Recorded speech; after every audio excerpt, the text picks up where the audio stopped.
So truly a beautiful sight, heading down the top of Spring Hill from just past McGregor, heading eastbound. No one's on the road, going really slow.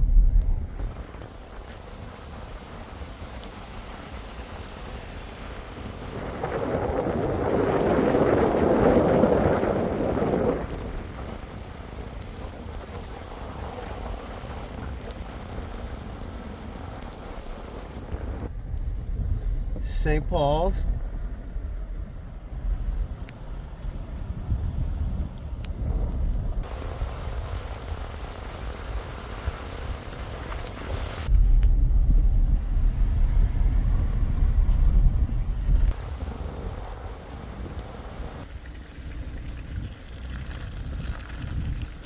Still falling pretty good. What you think, guys?